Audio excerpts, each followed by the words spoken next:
Não nos apercebemos do que aí estava para vir.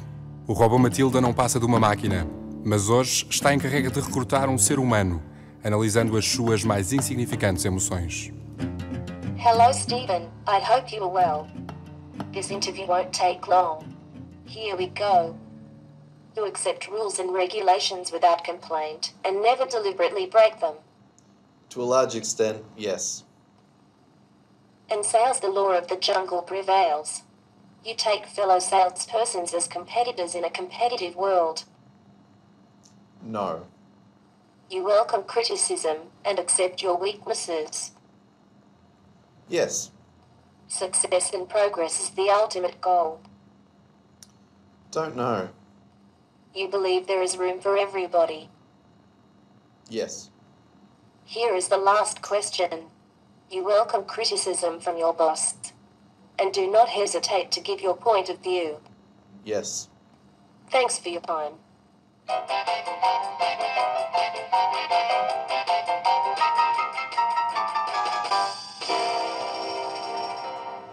Do I get the job?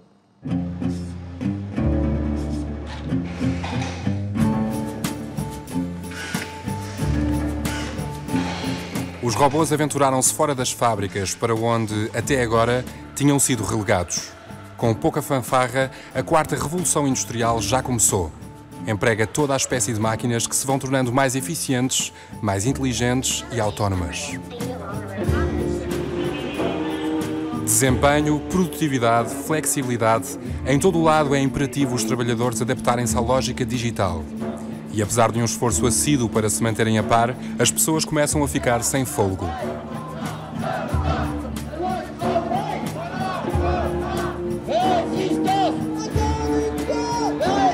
Ao fim de mais de 20 anos de reformas inúteis e desemprego em massa, o mundo do pleno emprego pertence ao passado, varrido para um canto pela revolução tecnológica atualmente em curso.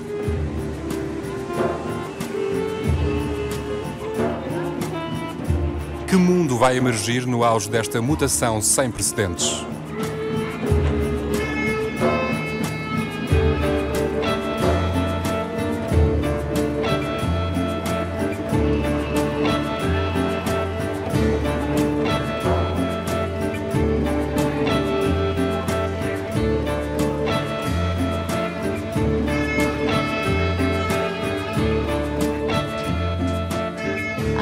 Enjoy helping my colleagues and customers be more productive and look forward to working with you.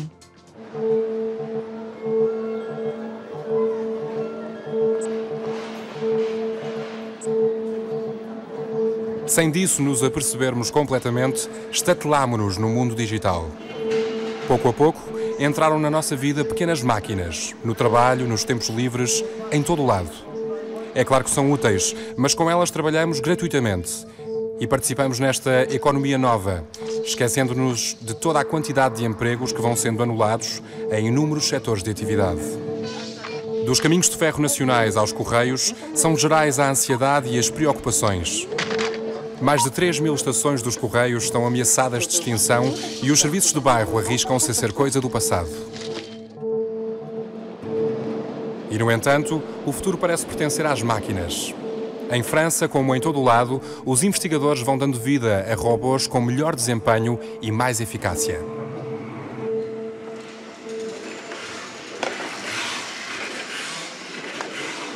Un robot est une machine dont les mouvements sont commandés par un ordinateur. Alors, ces machines-là, elles peuvent bien sûr faire des mouvements répétitifs, mais elles peuvent aussi s'adapter à l'environnement.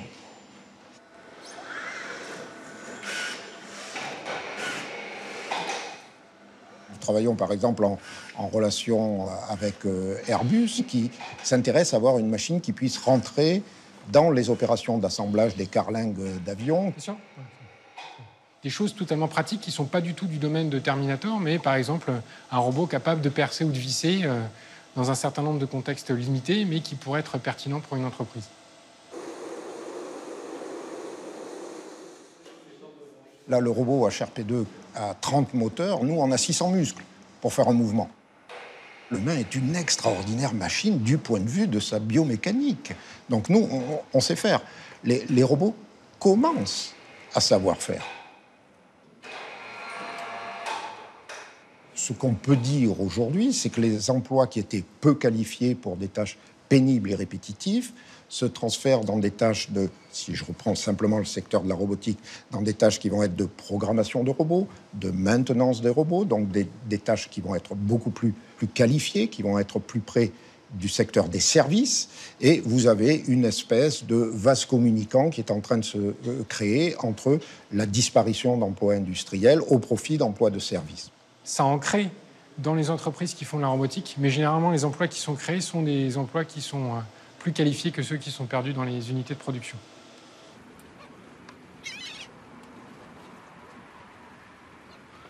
Jérôme Chouin era programador informático, mas resolveu deixar o emprego, cansado de contribuir para o desenvolvimento do que é discretamente conhecido por interface homem-máquina. Petite vie bien rangée pendant pas mal d'années, ouais.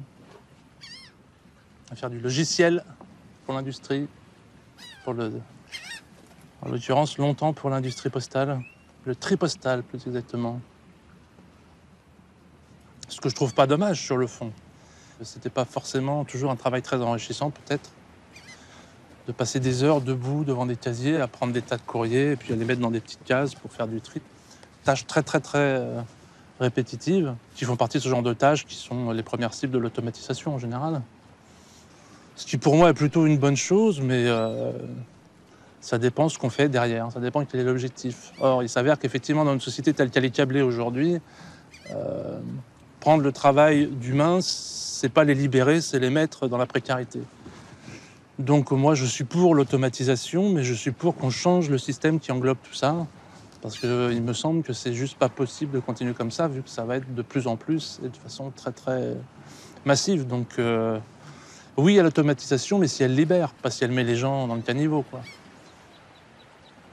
En tout cas, ce qui est évident, c'est que l'automatisation conduit à un énorme paradoxe.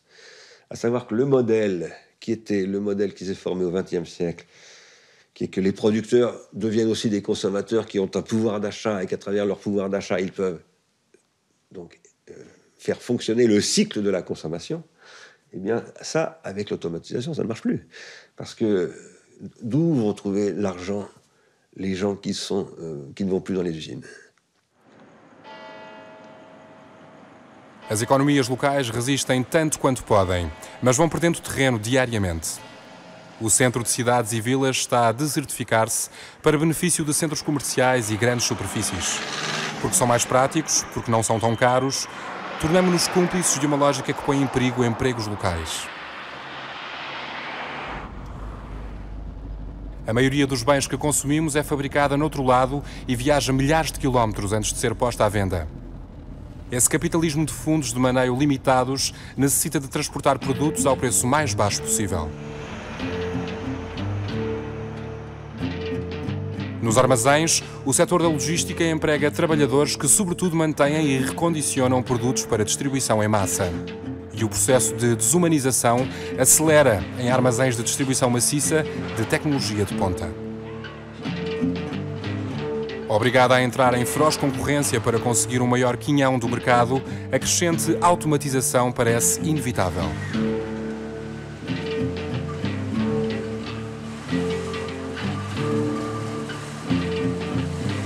Apesar de aqui ainda trabalharem pessoas, o seu papel resume-se quase exclusivamente à manutenção e vigilância de uma gigantesca sala de máquinas.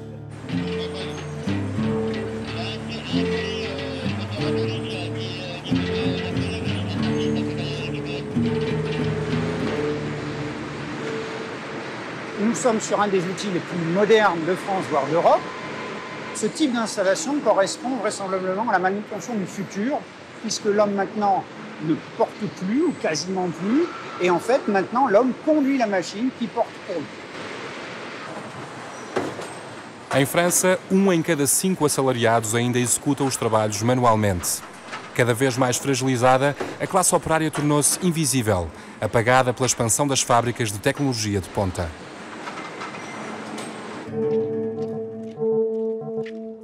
A que ponto temos de estar dispostos a adaptar-nos à produtividade crescente? E qual será o futuro dos ainda 6 milhões de empregados em França? L'humain, c'est c'est devenu une variable, appelons-la variable d'ajustement, une variable parmi d'autres. Il y a une sorte de mise à plat entre les différents facteurs qui nous permettent d'acquérir du capital. Et l'humain, c'est devenu un facteur parmi d'autres. Un facteur toujours moins important, finalement, parce que les machines, devenant toujours plus prépondérantes dans le système de production du capital, l'humain, finalement, finit même, je dirais, à contrario, par être perçu comme le grain de sable qui fait que le système pourrait dysfonctionner. Para melhor compreendermos o que nos espera, temos de atravessar o Atlântico. Ladies and gentlemen, welcome to Pittsburgh, where it is currently 2:30 p.m. Ao favorecer o digital, passamos de uma economia para outra, aqui em Pittsburgh, antiga capital americana da indústria do aço. Em finais da década de 80, Pittsburgh recompôs-se, investindo maciçamente em tecnologias avançadas.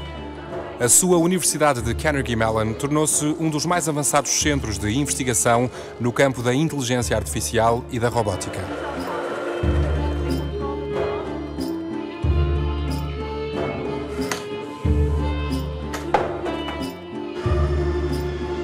O pioneiro da robótica em Carnegie Mellon é William Whittaker. Há 40 anos que é a memória viva desta universidade. E foi dos primeiros a compreender que a sua investigação no campo das máquinas autónomas podia atrair inúmeros investidores.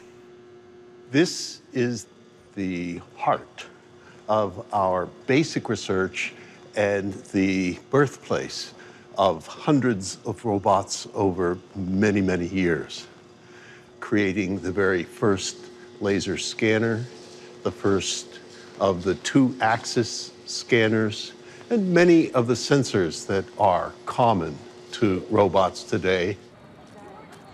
Some of the great developments are joint with partners, developing construction machines and mining machines with Caterpillar, developing the great farming machines with John Deere. Even the basic research just at this one institute, integrated over the years, far exceeds $1 billion. Money is one of the engines that drives robotics. This award is for winning the great autonomous car race and also getting the $2 million check. Boss is on its way. You look in there, you see no driver.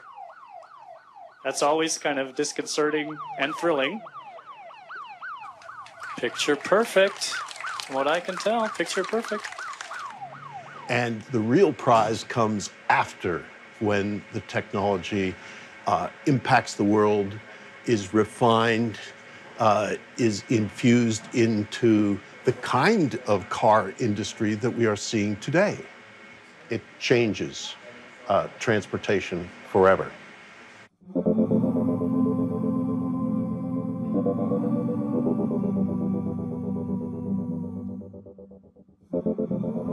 Esta é uma das invenções dos investigadores de Carnegie Mellon, um dos primeiros automóveis completamente automatizados, desenvolvido em parceria com a General Motors.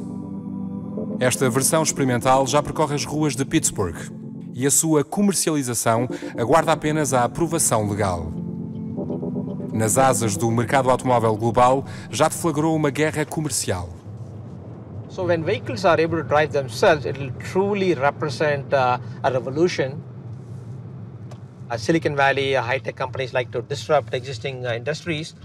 So companies like Google and Uber and maybe Apple are looking to enter the space and take over this very large, lucrative market segment. And the car makers are not going to lose the space without a fight. There is significant money at stake. This market expectations are that this will actually be 250 billion US dollars per year kind of a market 20-25 years down the road. If these vehicles are able to drive themselves, the question becomes what happens to the human drivers? Will they lose their jobs or not? So those are very interesting economic questions.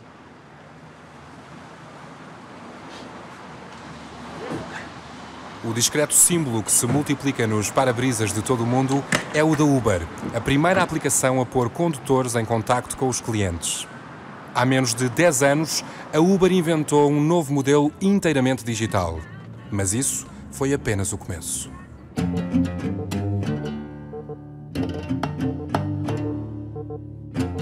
Desde o verão de 2016, começaram a surgir nas ruas de Pittsburgh estranhos veículos cobertos de sensores. Foi aqui que a Uber optou por experimentar os seus automóveis sem condutor. Ao volante, engenheiros ainda agem como monitores, mas atrás, os passageiros já pagam as corridas. O ponto de ruptura poderá vir a causar instabilidade no setor dos táxis em todo o mundo.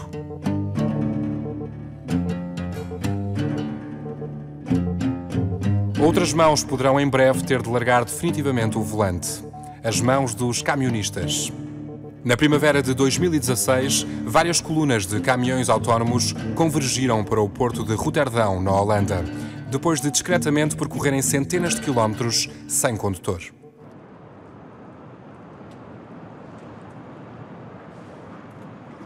Até no coração da primeira economia mundial cresce a preocupação. I love working. That's one of the things that bring me to this country. Uber's my part-time, and I work full-time as a truck driver. I feel like that I need to work like more than one job just to secure the security of my family. One of the first jobs I held in this country was a factory work, but the automated machines is already hurting us, the hard-working people. So I became a truck driver, but I'm scared because when I heard all these automated trucks that they've been testing around, especially here in the United States, of course, I'm scared. The self-driving car is around there. Uber is already testing it, so it's gonna bring it around pretty soon. So they're not gonna need me anymore.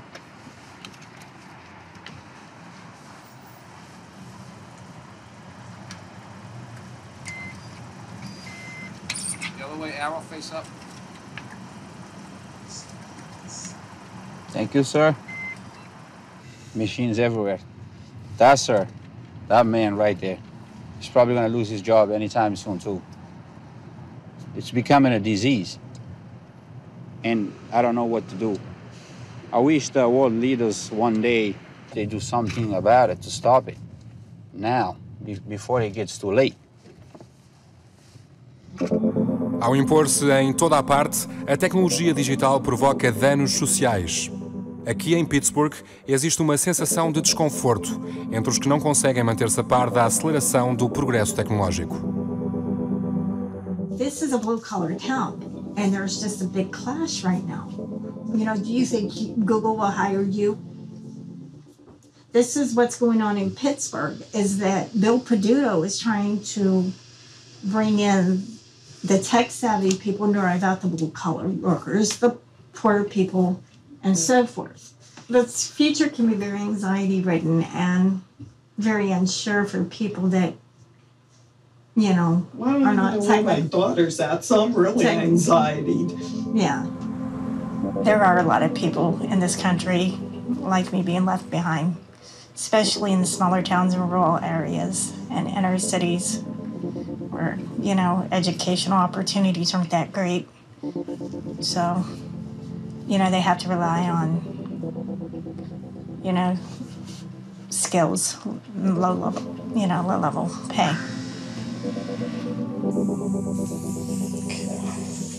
Perfect.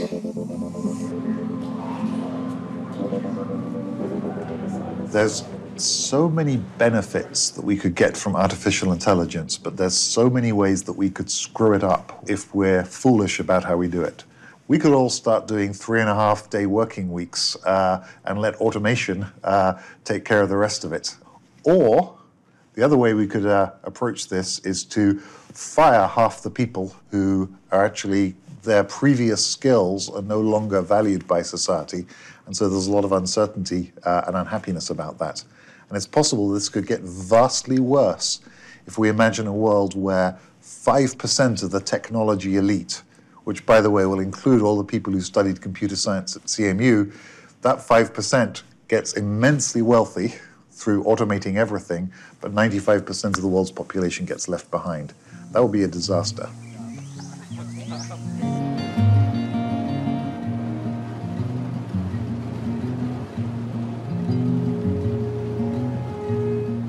A enorme vaga tecnológica poderá acabar com milhões de empregos em todos os setores.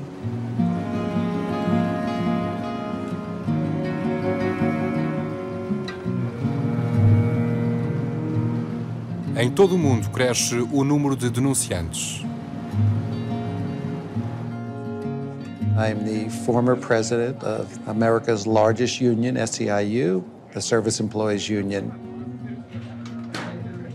Now, more and more reputable research, the McKinsey Global Institute, the Boston Consulting Group, 3 Nobel Prize winners, the World Bank, the ILO, are all predicting that a tsunami, a disruption of unprecedented proportions is going to happen to the labor market in the next 10 to 20 years, and that people are completely unprepared for it. McKinsey says that 45% of all the tasks that are done today can be eliminated. 10% more if artificial intelligence is deployed. The Oxford University says 47% of all jobs because of the introduction of software and automation and robotics. And the best example in the United States is driverless trucks. The largest job in 29 of the American states is truck driver. There are 3.5 million truck drivers and 5 million people who support them. And yet we now have seen in Europe a driverless truck go from one end of the continent to the other. We've seen a Budweiser delivery truck now go 100 miles in the United States. And so all of a sudden, the largest job in 29 states, 8.5 million people, is at jeopardy in the next decade. That is a major disruption in the job market, not to mention accountants and lawyers and anesthesiologists and translators. So we're beginning to see this as a massive expansion of technology into areas where up to now it's mostly been a blue-collar consideration, and now the war has come to the white-collar workers as well.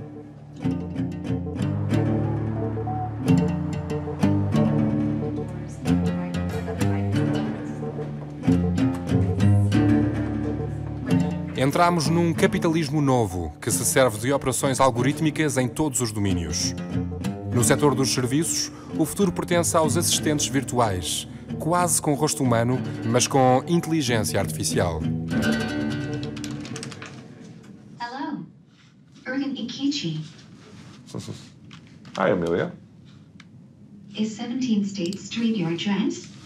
Yes, it is. What's the apartment number? Good question. Let's see, the apartment number is 2503. What is the style of your house? Let's say now it's a condo. Amelia, I dislike your voice. Sorry to hear that. So what makes Amelia special? We look at 3 key tenets. Those tenets are, 1, the ability to understand what you meant, not just memorize the words that you use. Through that understanding, we then look for a machine that can learn through human interaction. When we talk about cognitive, we're talking about machines that understand semantics. In layman's terms, that means a machine that understands you. Amelia understands when customers are happy or angry. Sorry to hear that. She tracks the customer's emotions in a 3D emotional space during every dialogue and adapts her responses and gestures accordingly. This allows her to deliver personalized service to each individual customer across a range of roles and, for example, has been trained to manage invoicing queries from suppliers for a global oil and gas company. Best of all, Amelia is always available. She holds thousands of conversations in parallel and stays friendly and professional every day of the year, whatever time of day or night you need to contact her. And this you're looking at is only Amelia version 2. Thank you. You'll find yourself talking to probably cognitive agents and not even realizing it. You'd be surprised how motivated we found the insurance industry is for leveraging a cognitive agent to be a trusted advisor for their customers. In the banking industry, Amelia is actually being trained as a wealth manager for a Swiss bank. There's a lot less appetite in these big financial companies for human mistakes, right? They need the best behavior. They need adhering to regulations, compliance, because we know what the potential impact of misbehavior in those organizations are. Let's also say, very frankly, they are driven by the fact that it's unavoidable. It's coming. Technology, automation, intelligence is coming. It's like saying the Industrial Revolution is not going to happen. Of course it's going to happen. This is our human nature. We always advance. It's still the beginning of the journey, mind you, but the journey has at least started. Imagine it was 7 of us sitting in a loft space in Soho when we started. And from there to today, we're maybe 3,000 employees now. We're in 10, 15 countries. We've been growing quite healthy.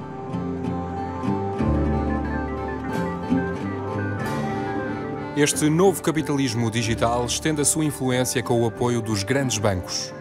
Capital e trabalho viveram casados durante muito tempo. Agora divorciaram-se. Até na bolsa de Wall Street, os corretores quase desapareceram. 90% das transações fazem-se agora em alta frequência, por via de algoritmos sem intervenção humana.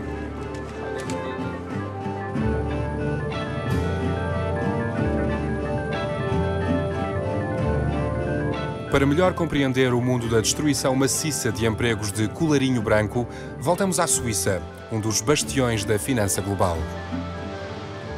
The technological changes have to be seen in the context of a neoliberal economic strategy to shift the outcomes in terms of income increasingly towards rentiers, the possession of property, possession of assets.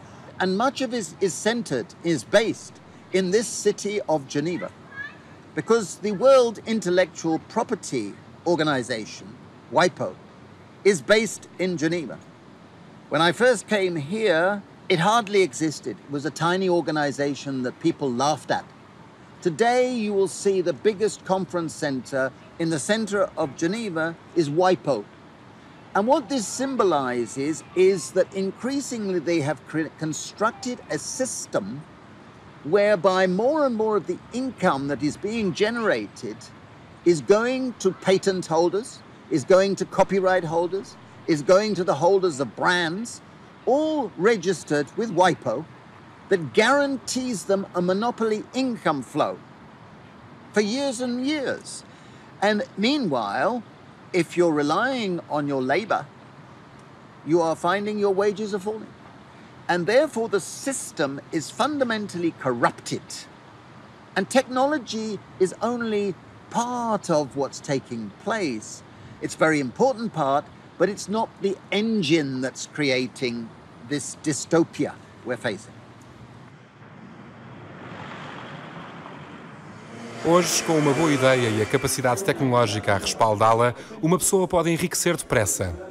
Este novo Eldorado atrai a geração mais nova, que acorreu em massa à School 42 para tentar o duplo desafio de criar uma nova empresa num fim de semana e lançar novas aplicações destinadas a consumidores da cultura dominante. Ça fait une image juste pour... Tu peux faire juste le bloc et c'est plus court aussi, c'est bien aussi. Vous travaillez sur quelle idée, vous? News for You. L'intelligence artificielle va nous permettre justement de faire ressortir et d'organiser les articles de blog, de presse, etc. en fonction de vos goûts à vous, dans un ordre... Plus l'utilisateur va utiliser l'application, plus on aura d'informations sur son comportement, et donc plus les articles proposés seront pertinents par rapport à ce qui l'intéresse. Pour créer une entreprise à forte croissance, en moyenne, il faut 15 000 € d'investissement, seulement. Donc aujourd'hui, avec un peu de temps, avec un ordinateur, avec une passion et avec ces outils, on peut changer beaucoup de choses. Donc, début du XXe siècle, si vous vouliez créer, je ne sais pas, par exemple, une société de locomotives, il vous fallait des énormes buildings, des milliers de personnes, faire des rails. Aujourd'hui, on peut quasiment tout faire avec une équipe de 3 personnes. Prenez un exemple, WhatsApp a une équipe de 50 personnes et il gère plus d'1 milliard d'utilisateurs. je sais plus où il l'a mis. Et en plus, vous pouvez être assis au milieu de nulle part. Tant que vous avez une connexion Internet, vous pouvez vendre tout ce que vous faites dans le monde entier. Donc on est vraiment dans une période excitante, une période unique de notre histoire. Para se manter na corrida, uma pessoa não pode nunca deixar de adaptar-se. Mas exatamente para fazer o quê? A resposta talvez esteja na Califórnia, a sul de São Francisco. Mais precisamente em Silicon Valley. Este é o centro mundial da revolução digital. Aqui o emprego já é um mercado global controlado por empresas privadas.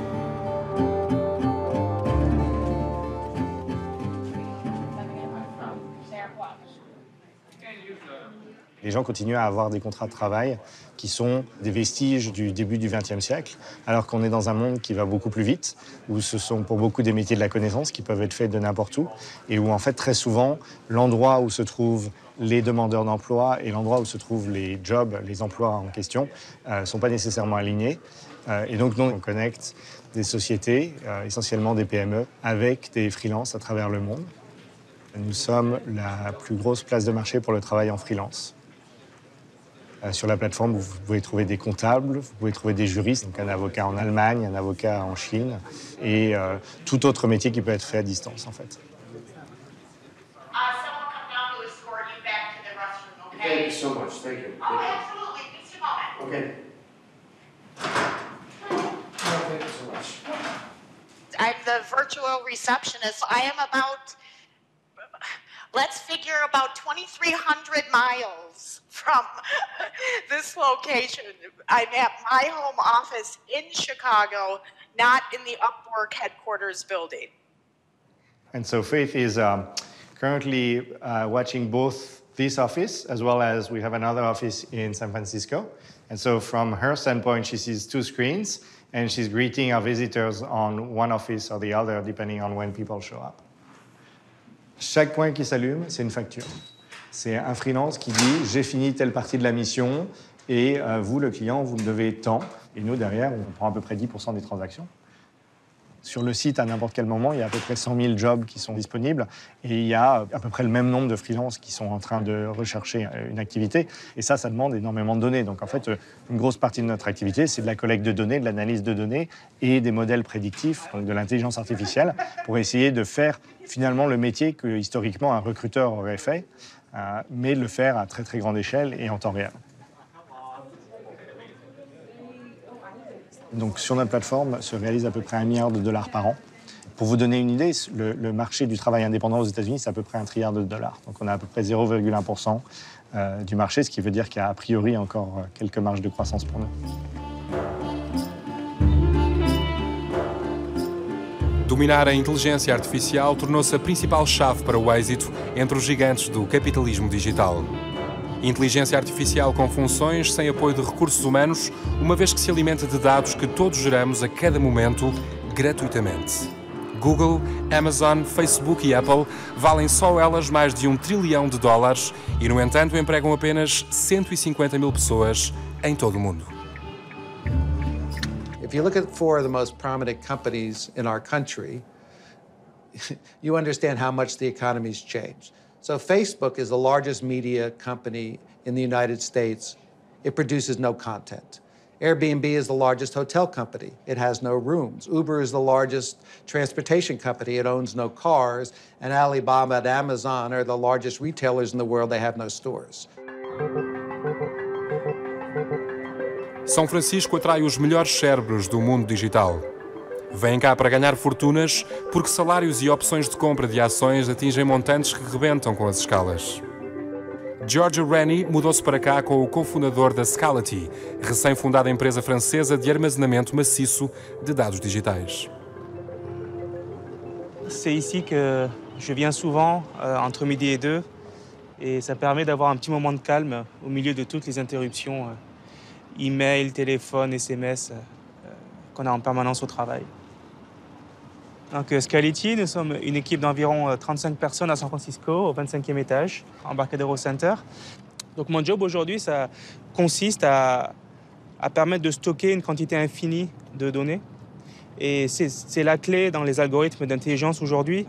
Les algorithmes ne sont pas forcément différents de ceux qui étaient utilisés avant, mais la façon de les connecter entre eux, la façon d'entraîner ces intelligences artificielles s'accélère et tout le monde s'en sert. Quand il fallait 10 ans pour faire une invention il y a 5 ans, maintenant il n'en faut plus qu'un an et ça s'accélère de plus en plus. Et au final, on se pose beaucoup de questions à quoi va ressembler la société dans 10 ans quand 40 ou 50% des jobs d'aujourd'hui seront remplacés par des ordinateurs. Je pense que personne n'a les chiffres exacts et la réalité, c'est que c'est ça qui fait peur. Est-ce que c'est 10% des jobs qui seront remplacés dans 5 ans? Est-ce que c'est 40% dans 10 ans? Personne n'a la réponse à ça. Et surtout, la problématique d'être dans une croissance exponentielle, c'est qu'on ne sait pas à quel point on est dans la courbe de l'exponentielle. Donc ça peut être dans 5 ans, comme ça peut être dans 100 ans. Personne ne peut le prédire. Et je pense que ça fait partie de la raison pour laquelle c'est vraiment excitant, c'est que c'est vraiment un territoire inconnu.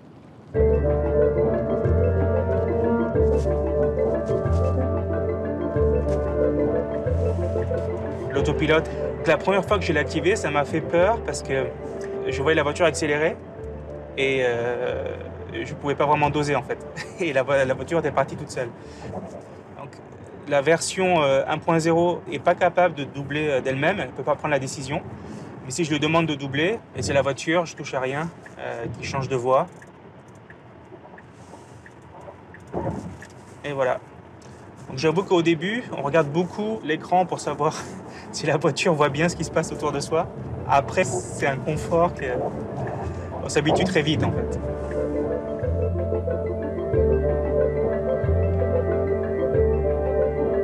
Ça, c'est quelque chose qui m'a énormément choqué quand je suis arrivé aux États-Unis et c'est vrai qu'on s'habitue et c'est assez triste. Donc c'est clair qu'en ce moment, les riches deviennent de plus en plus riches et les pauvres de plus en plus pauvres. Je pense que c'est pas une fatalité et si on arrive à réussir dans le travail, la prochaine question pour moi, c'est comment est-ce qu'on arrive à partager ce succès.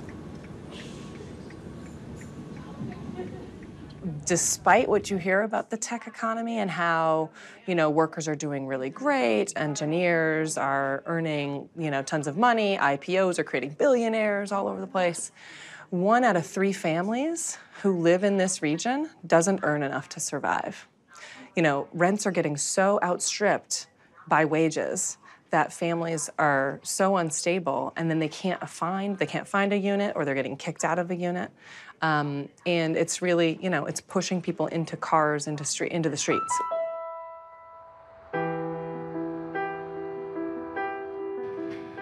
You all set, sir? Hey, I can help you over here. Can I help you over here? How you doing? Good, how are you? Good, thank you. $62, what happened? $18? It's $66.85. $66.85. Yes, sir. 66. One piece of bread. One of these that cost $66. I know. These 4 items, yeah. $27.45.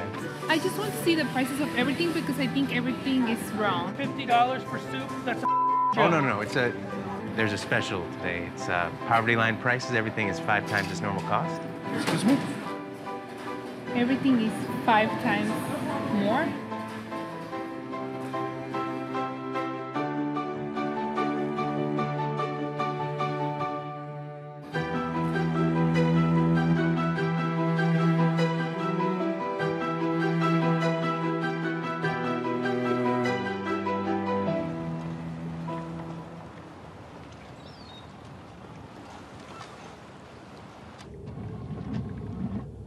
A instabilidade de emprego afeta uma crescente parte da classe média.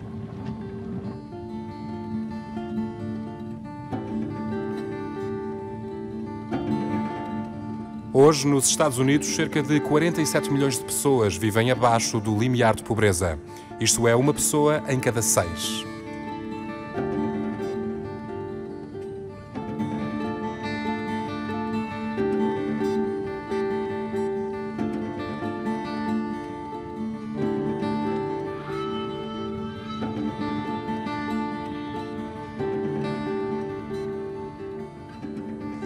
I think our biggest challenge is not to misrecognize technological change as requiring inequality, as requiring putting people down. It doesn't require that. We can negotiate those things. That may mean that we have to regulate companies that don't want to be regulated. We might have to share profits that don't want to be shared. We might have to involve kinds of people in our discussions who we don't normally talk to. But that's part of governing. That's part of public life. And that's what we have to defend is public life.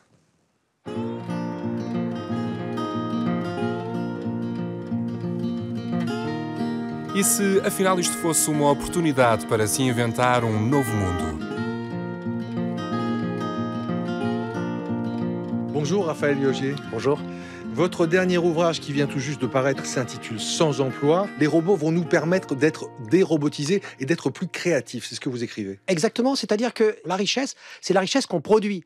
Et l'emploi, ça nous sert à produire de la richesse. C'est pas elle, la richesse, c'est pas l'emploi, la richesse. Si on n'accompagne pas cette grande transformation, effectivement, ça peut mal se passer. Et pour l'instant, c'est en train de mal se passer. Mais si on l'accompagne, ça veut dire qu'on va passer du mythe du plein emploi, du mythe inatteignable du plein emploi, à la pleine activité, qui là n'est pas un mythe. Est-ce qu'au final, vous pensez que la robotisation peut finalement nous libérer de l'esclavage du travail? Oui, parce que tout ce qui est automatique et même ce qui pourrait être fait par un robot, eh bien, ne pourra plus être fait par l'humain, mais l'humain va faire autre chose. Il va faire des choix qui sont des choix créatifs. Et ça, les robots ne peuvent pas le faire. Moi, je pense que c'est très très bien qu'il y ait des robots dans les usines, à condition que l'on développe des moyens d'investissement très importants qui servent à développer de nouvelles formes de savoir chez les gens. Et pour produire de nouvelles formes d'activités, qui ne sont plus des activités simplement de consommation, qui ne sont plus simplement des activités de production, mais qui sont des activités sociales. La vraie question, c'est de repenser la totalité de la production industrielle selon un nouveau modèle, et qui est un modèle de partage du savoir. Et du coup, des ressources, qui évidemment reposent sur, par exemple, l'allocation de ressources universelles pour tout le monde, la redistribution des gains de l'automatisation pour que les gens puissent développer des savoirs et que ces formes de savoir nouvelles produisent de nouvelles formes de société et que ces nouvelles formes de société produisent de nouvelles formes de soutenabilité, de durabilité.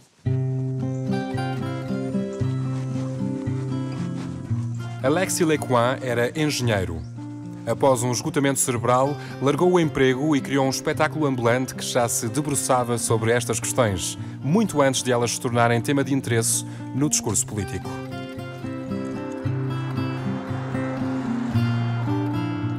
Trovador de novo género, pugna pela criação de rendimento básico garantido, isto é, montante entregue regularmente a todos, considerado direito civil, quer uma pessoa trabalhe, quer não.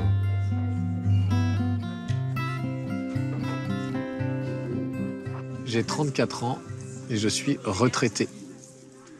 Et je présente ma conférence gesticulée, travail libre, revenus de base et autres révolutions. Et même si dans les statistiques officielles, je suis en dessous du seuil d'extrême pauvreté, moi je me considère, même si j'ai pas beaucoup de monnaie, comme extrêmement riche d'un tas de choses. Pour moi, c'est une excuse, les revenus de base. C'est une porte d'entrée pour parler de comment vivre ensemble, pour parler de nos rêves, pour parler de nos colères et pour créer des choses ensemble qui nous donnent de la force, quoi. Si l'idée, c'est de faire des revenus de base et des choses comme ça pour avoir la paix sociale et qu'on continue à avoir des esclaves mais qui ferment leur gueule, ben, ces revenus de base, évidemment, ne m'intéressent pas du tout. C'est mes adversaires politiques. Ah, travail. Qu'est-ce que c'est le travail ? On produit quelque chose. On produit quelque chose, donc c'est un travail, ok, il y a une production. C'est fatigant. Le travail, c'est fatigant, ok.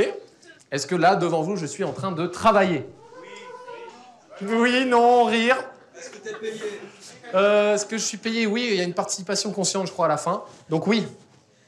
Le travail, c'est tout effort conscient réalisé dans le but de produire quelque chose, comme par exemple une conche gesticulée ou des poireaux, dans le but d'apprendre quelque chose, comme par exemple en allant à l'école, ou dans le but de rendre service à quelqu'un, comme par exemple en faisant la cuisine pour sa famille. Donc vous voyez que j'ai une définition très large du travail. Le travail, c'est ce truc immense dont nous ne manquerons jamais. Du travail, nous en avons toutes et tous, et nous sommes toutes et tous en train de travailler ici et maintenant. Et à l'intérieur de cette immense bulle, il y a une toute petite bulle, tout à fait différente, qui s'appelle l'emploi. Et l'emploi, c'est pas le travail, et le travail, c'est pas l'emploi. Le revenu de base, ça doit nous permettre de réellement faire de vrais choix de vie. Par exemple, de vie en dehors de l'emploi. La deuxième chose, c'est l'égalité. Les inégalités, ça amène la violence. Donc si on veut un monde de paix, il faut réduire les inégalités. Il faut donc aller vers l'égalité.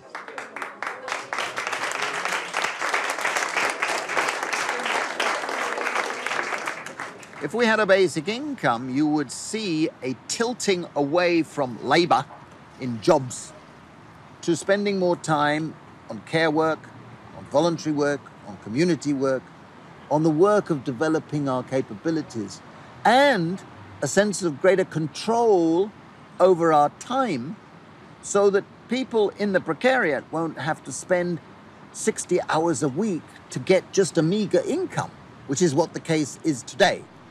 So for me, it's a very ironic situation that we have on one side people saying that the robots are going to displace millions of people, and on the other side, people criticizing a basic income saying it would lead to people doing less labor.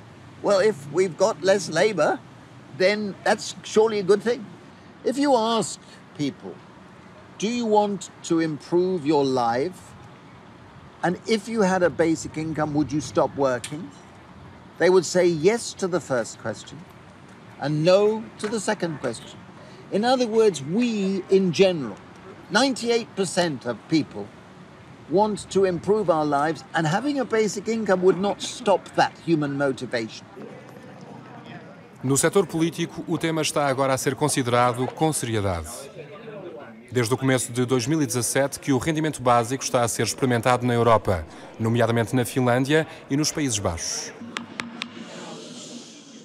Compromise 1 in favor. O que está hoje em jogo no Parlamento Europeu é a adoção de uma resolução relativamente à robótica para se estabelecer um limite à vaga digital. Adopted. Je persiste à penser que la technologie doit être au service des humains, et quand je dis les humains, ce ne sont pas seulement 1% de la population. Les gens acceptent que ça aille mal s'ils ont au moins la perspective que pour leurs enfants, ça ira mieux. Mais si on enlève aussi cette perspective, alors moi j'ai peur qu'on soit près d'une... Enfin, je ne veux pas dramatiser, mais quand même, de révolte et de révolution. Il faut s'occuper de ces questions et ne pas dire on va continuer comme jusqu'ici. Na tentativa de ajudar a reduzir e consolidar tal fratura, Jérôme Chouin resolveu fundar uma Universidade do Povo, dedicada a tudo o que é digital. É aberta a todos. J'ai fait des petits exercices pour qu'on puisse s'entraîner. Est-ce que ça vous dit quelque chose, glisser, déposer? En laissant appuyer, on va bouger et lâcher dans cette zone-là. Tu sais où est le verrouillage et le majuscule momentané? Non. Je démissionne. Globalement, sur la population, il y a une culture qui n'est pas là. Et comme moi, ma conviction, c'est que c'est certainement pas, ça viendra certainement pas d'en haut. Je pense qu'il faut que ça vienne d'en bas, quoi. Donc il faut qu'on s'y mette tous. Et aussi petit que soit ce qu'on est en train de faire, on fait quelque chose, quoi. On y va sans prétention, mais on y va. Voilà, c'est ça l'idée. Une machine, c'est donc quelque chose qui obéit à nos ordres. Et le clavier et la souris, c'est donc des périphériques qui nous permettent de, justement, pouvoir passer ces commandes. Si vous avez des questions, n'hésitez pas sur le forum ou par mail. Hein. Oui. C'est un navigateur. Pour moi, un citoyen qui ne sait pas lire, c'est un citoyen de seconde zone. C'est quelqu'un qui n'est pas quelqu'un de libre. Pour moi, libérer quelqu'un, c'est quelqu'un qui est en possession de ses moyens dans une société qui a certains usages. Le numérique, si on parle purement de l'outil technologique, il est ultra puissant. Et c'est vrai que je ne vois pas comment il ne pourrait pas s'imposer toujours plus. Mais justement, il est d'autant plus important de bien le connaître et puis de s'asseoir tous ensemble et de dire on va s'en servir, pourquoi? C'est l'objectif qui compte.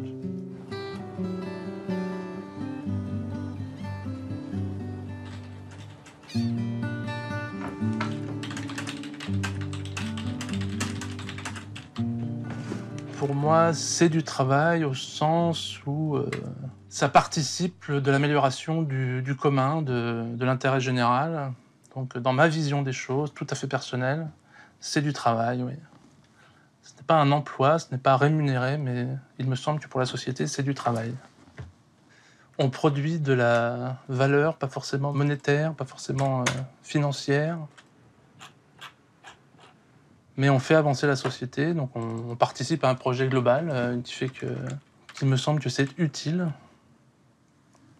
Et c'est pas mal d'être utile. Le revenu de base me semble beaucoup moins utopique que la folie de parler encore de plein emploi aujourd'hui dans les sociétés occidentales, où même les cols blancs auront bientôt bien du souci à se faire, manifestement.